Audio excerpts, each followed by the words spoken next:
Olá, alunos do Colégio Santa Marta. Eu sou o professor Jonathan Campos, sou professor de Física e essa aula é para alunos do primeiro e segundo período do EJA. Vamos lá. Aqui de dilatação térmica, o que vem a ser essa dilatação térmica, né? A gente estudou na aula passada, até queria fazer um resumo aqui, mas vamos ter que passar um pouquinho. A gente estudou calor e temperatura, né? A temperatura, ela é o nível de agitação das moléculas. Então, quanto mais agitadas estiverem aquela molécula ali, maior vai ser a temperatura daquele corpo. Já o calor é uma energia em trânsito que passa de um corpo para o outro, é uma transferência de calor que vai estar sendo passado de um corpo de maior temperatura para um corpo de menor temperatura. Então, como vocês estão observando, essas moléculas que compõem um corpo, elas vão, ora, ficar pouco agitadas ou muito agitadas. E aí, esses corpos aí, eles vão sofrer uma expansão. Essa expansão, ela vai ser uma expansão que a gente chama de dilatação. Essa dilatação é quando o corpo ele vai sofrer esse aumento das suas dimensões, ou ela pode também sofrer uma compressão, que é quando esse corpo vai diminuir o seu tamanho. A gente vai começar falando aqui, então, a dilatação térmica é o nome que se dá ao crescimento das dimensões de um corpo ocasionado pelo aumento de sua temperatura. Então, vamos ver um exemplo aqui, ó. Observa aqui, a gente tem uma esfera. Essa esfera, ela passa tranquilamente aqui por esse anel. Tá vendo? O que vai acontecer aqui? Essa esfera, ela vai sofrer um aquecimento, ela vai ser aquecida. A partir do momento em que ele está aumentando essa temperatura dessa esfera aqui, e as moléculas vão começar a sofrer agitação, esse corpo ele vai dilatar, ou seja, ele vai aumentar de tamanho assim que essas moléculas começarem a se expandir. Observem aí no vídeo. Aí o que vai acontecer agora? Ela não vai conseguir mais passar por aquele anel que antes ela passava tranquilamente. Então a dilatação térmica ela está ligada a isso, ao aumento das dimensões de um corpo. Vamos ver como é que esse aumento, essas dimensões acontecem. Um exemplo clássico são os trilhos do trem, né? Ainda mais aqui na nossa cidade, que no verão a gente tem temperaturas aí de 40 graus, é muito quente. Os trilhos, gente, vocês podem observar que eles existem uma distância de um segmento para o outro. Por que esses trilhos eles não podem ficar assim, um bem pertinho do outro? Porque em alta temperatura, em dias de muito calor, o que vai acontecer com aquele trilho? Ele vai se expandir, porque ele é um material, o ferro é um material. Então, o ferro é um material expansível. Então, em dias de muito calor, aquele ferro ali ele vai sofrer um aumento, as suas dimensões vão aumentar. E aí, se esses trilhos estiverem muito perto um em cima do outro, vai acontecer o que estou vendo nessa foto aí. Um vai trepar em cima do outro, né? Um vai transpassar o outro. Então, por isso que é muito importante que exista uma distância entre esses trilhos. Vamos falar aqui da primeira dilatação. Madeira também, professor, também faz com a temperatura também modifica a madeira? Olha, todo material ele sofre expansão e compressão. Todo material, madeira, ferro, borracha. Só que existem materiais que eles têm um coeficiente de expansão muito alto. O metal é um tipo disso. O metal ele dilata muito rápido. A madeira ela também faz, mas ela vai exigir uma grande quantidade de temperatura. Tá? Então ela não vai. É porque eu já ouvi falar que quando a madeira range, né? Janela, alguma coisa. É por causa dessa mudança de temperatura. Agora, não sei se é verdade, né? É verdade, é por causa disso mesmo. Só que existem materiais que são mais propícios a receber esse tipo de mudança, né? E existem outros materiais que já são mais difíceis, né? A gente até vai ver uma tabelinha depois dos materiais que fazem esse tipo de dilatação maior. Tá? Deixa eu te falar um negócio, professor. Eu estava escutando uma música do Queen, aí eu vi a tradução, aí estava falando da Fahrenheit, né? Do Fahrenheit. Isso, falou. Que eles são da Inglaterra, né? Usa bastante. América, britânico, o pessoal da Europa usa muito. Aí eles estavam falando negócio de temperatura e falaram, a música fala esse termo. Aí eu lembrei logo. Foi assim, engraçado, né? O professor não fica só contando mentira, de vez em quando ele fala a verdade também. É. Tá bom, Valeu. legal. Que bom que está prestando atenção aí nas aulas. Bom, o que acontece? Existem 3 tipos de dilatação. A gente começa por essa, que é a dilatação linear. A dilatação linear, ela vai acontecer em uma direção só. Essa direção justamente do comprimento.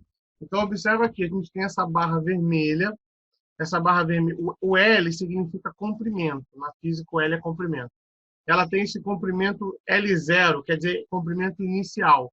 Ao sofrer esse tipo de aquecimento, ele vai aumentar. Está vendo aqui? A barra ele teve esse aumento aqui. Ele vinha até aqui, começou a ser aquecido, ele sofreu essa dilatação linear.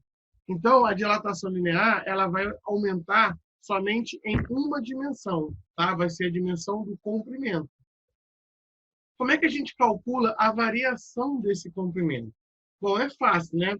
Se a gente tem aqui um comprimento final e tem aqui um comprimento inicial, para a gente descobrir o quanto que essa barra variou, basta fazer a subtração, né? Vocês lembram disso? Que na física, esse delta aqui, esse triângulo, ele significa variação, e a variação é sempre o final menos o inicial. Então, vamos dizer aqui que essa barra ela tinha um comprimento inicial de 100 centímetros. Aí ela foi aquecida e foi para 150 centímetros. Então, ela tinha 100, foi aquecida e ficou com um comprimento final de 150. Para a gente descobrir quanto que variou, basta fazer 150 menos 100. Então, ela teve um aumento de 50 centímetros. É assim que a gente calcula essa dilatação final do comprimento da barra. É claro que existe uma fórmula, né, para a gente fazer essas medidas aí. O ΔL aqui é a variação do comprimento. Ela vai ser dada como comprimento inicial vezes alfa, essa aqui é a letra grega alfa, que significa coeficiente de dilatação linear do material. Então, cada material vai ter o seu próprio coeficiente, tá? Isso vai mudar, como a gente falou. A madeira vai ter a sua, o metal, o ferro, e por aí vai. Cada material vai ter o seu coeficiente, que é específico do material. E existe também o ΔT, que vai ser a variação de temperatura. A gente já viu que a variação de temperatura ela é temperatura final menos temperatura inicial. Então, a gente fica aí com essa fórmula aí de comprimento final menos o comprimento inicial vai ser igual ao comprimento inicial vezes alfa vezes temperatura final menos temperatura inicial. É claro que a gente consegue arrumar essa fórmula aqui e ela pode ficar exatamente desse jeito aqui, né? Que comprimento final vai ser o inicial vezes alfa vezes ΔT mais 1. Tá? E aí a gente fecha a fórmula do comprimento linear, da dilatação linear. Ó, o ΔL é a variação do comprimento desse material. Ele pode ser medido em metro, centímetro ou milímetro. L0 é o comprimento inicial, LF é o comprimento final, alfa é o coeficiente de dilatação linear e sua unidade é 1 sobre grau Celsius. E o ΔT é a variação de temperatura e ela pode aparecer como Celsius, Fahrenheit ou Kelvin. É muito comum aparecer como Celsius aqui nesses exemplos, tá? Então, vocês estão observando aí a barra. Essa barra tem um comprimento definido e ela vai sofrer um aumento graças ao incremento da temperatura. Aí ela vai ficar com esse tamanho maior aqui. Então, é fácil de entender, né? Um determinado material sofreu uma grande quantidade de calor ali, a temperatura dele aumentou, e aí ele vai expandir para uma direção. Existe agora o segundo tipo de dilatação. A gente viu o primeiro, vamos ver o segundo, que é a dilatação superficial. Essa dilatação ela vai ser dada em 2 dimensões. Lembra que a linear é uma dimensão só. Então, em uma dimensão, a gente tinha o linear. Agora, a gente vai ter 2 dimensões. A gente vai ter, então, um aumento na área desse material. Tá? Então, dilatação superficial, há corpos que podem ser considerados bidimensionais, pois a sua terceira dimensão é desprezível. Um exemplo disso é uma chapa, né? Lembra de uma moeda. A gente não vai só calcular só um lado ou outro, a gente vai calcular a área inteira, né? Como se ela estivesse fazendo um crescimento da área, assim, se expandindo assim. Então, ó, a expansão ocorre nas suas duas dimensões lineares, ou seja, na área total do corpo. É claro que existe uma fórmula, né, para a gente estar calculando essa diferença. Notem aqui, essa aqui é a primeira chapa. Olha só o tamanho dessa chapa aqui, ela é pequenininha, né? Ao passar aqui por um processo de aumento de temperatura, olha o quanto que essa chapa aumentou. E ela aumentou na sua área, né? Base vezes altura aqui, ela teve esse aumento. Por isso que a gente chama que essa aqui é a dilatação da área ou a dilatação da superfície. Por isso que ela é reconhecida como S, delta S. Como é que a gente faz para calcular, então, a variação dessa área? Isso vai ser espaço final menos o espaço inicial. Ou seja, área final menos área inicial, ou superfície final menos superfície inicial. Depende de como que ela vai aparecer. Geralmente, nos livros, ela aparece assim mesmo, como um S, indicando a superfície. Tá? Então, enquanto a dilatação linear ela vai crescer em uma dimensão, a dilatação superficial ela vai crescer em duas dimensões.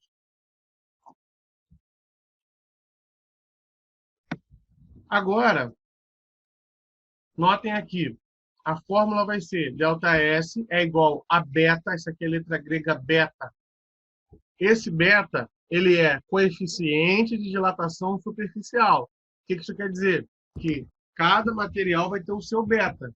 Tá? Então, o ferro tem o seu, o metal tem o seu, a madeira, a borracha. Cada material vai ser o seu beta. Isso é específico. Esses valores beta eles já são tabelados, inclusive. Tá? A ciência já sabe quais são esses valores. Vezes ΔT. A fórmula é a mesma da fórmula da equação linear. A única diferença é que aqui o coeficiente é o beta e não o alfa.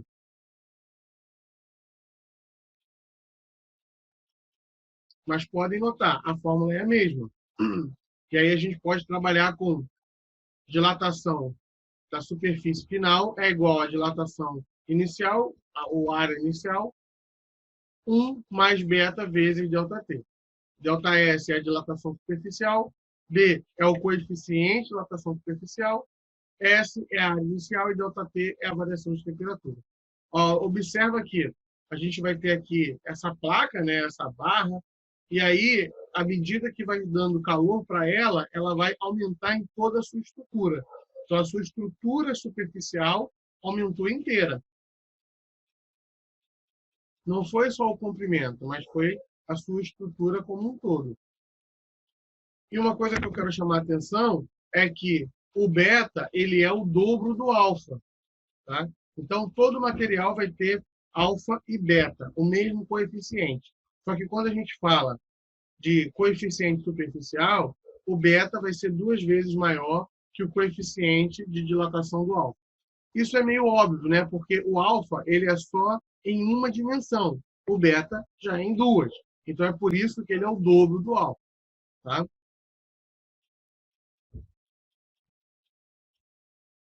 E eu também agora vou falar da última dilatação, são 3, né? A gente viu lá, linear, superficial, agora a gente vai falar da volumétrica. Então, como o próprio nome já sugere, é aquela dilatação no volume do material. A grande maioria dos corpos sólidos possui 3 dimensões, altura, comprimento e espessura. Quando aquecido, o sólido sofre expansão em cada uma delas, resultando em um aumento no volume total do corpo. Dá até para visualizar melhor. A gente tinha aqui um bloco, um cubo, pequenininho. Esse cubo vai sofrer um aquecimento. Esse aquecimento vai fazer com que ele aumente o seu tamanho. Ele foi expandido. Expandido como? Ele foi expandido nas suas 3 dimensões: base, altura e largura. Tá? Mais ou menos aqui também está dando para ver, né? Uma vez que esse corpo sofreu um aumento de temperatura, ele aumentou aqui as suas dimensões.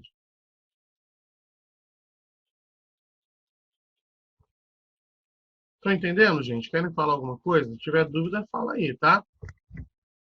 Bom, a fórmula também é a mesma que a gente já viu. A única diferença é que agora a gente vai usar o gama, que é representado pela letra Y, para falar sobre o coeficiente de dilatação volumétrica. Então, vamos lá. A gente tem aqui a dilatação volumétrica, ela vai ser dada pelo coeficiente de dilatação volumétrica vezes o volume inicial vezes a variação de temperatura. Então, ΔV é igual a Y vezes VI vezes ΔT. A gente pode rearrumar a fórmula igual aos outros, que aí vai ficar volume final é igual ao volume inicial, 1 mais Y vezes ΔT. Chamando a atenção de vocês aqui, é que o Y, que é o coeficiente linear, coeficiente de dilatação, ele vai ser 3 vezes o alfa. Como ele está em 3 dimensões, ele vai ser 3 vezes o alfa. Ele também é 3 meios de beta, tá? Ou 1,5 de beta. Também pode ser lido dessa seguinte forma. Tá? Então, existe aí uma relação entre os 3 coeficientes. Vamos aqui ver só um apanhado do que acabamos de falar. A gente vai ter a dilatação térmica, ela vai ser linear, vai ser na barra. Olha aí, tem uma barra 20 graus Celsius. Ao ser aquecida, ela vai aumentar em uma única dimensão, vai ficar com aquele tamanho lá de 80 graus Celsius. A gente vai ter a dilatação superficial, ela está ligada às dimensões da área, né? Então, você vai ter lá um determinado corpo que vai sofrer esse aumento. E aí, olha lá, a placa ela está em 20 graus Celsius, sofreu um aumento, foi para 80 graus. Olha lá o quanto que ela aumentou ao aumentar essa temperatura. E a volumétria lá, um bloquinho a 20 graus Celsius, ao ser submetido a uma temperatura, ele também aumentou as suas dimensões. Tá? Então, para uma mesma substância, o beta é o dobro do alfa. Logo, se o beta é o dobro do alfa, a gente pode dizer que o alfa é a metade do beta. E se o y é 3 vezes o alfa, a gente pode dizer que o alfa é 1/3 de y, né, de gama. E a gente também tem uma relação entre beta e y aqui, que vai dar 2/3 aqui, né? 2/3 aqui de y. Bom, isso aqui, a relação que existe mesmo é entre o beta e o alfa e o y e o alfa. Tá? Entre o beta e o y, a gente quase não usa esse tipo de relação, não. Mas é importante vocês entenderem isso aqui, né? E é fácil. O beta é 2 vezes o alfa. Logo, o alfa é a metade do beta. O y é 3 vezes o alfa. Logo, o alfa é 1/3 de y. Tá? É fácil de entender. O alfa é uma dimensão, o beta é 2 e o y é 3 dimensões. Ok, então eu vou encerrar agora a nossa aula de física de hoje. Espero que vocês tenham entendido. Estou à disposição de vocês para qualquer dúvida que tiverem. Tudo bem? Bons estudos para vocês, pessoal. Até a próxima. Tchau, tchau.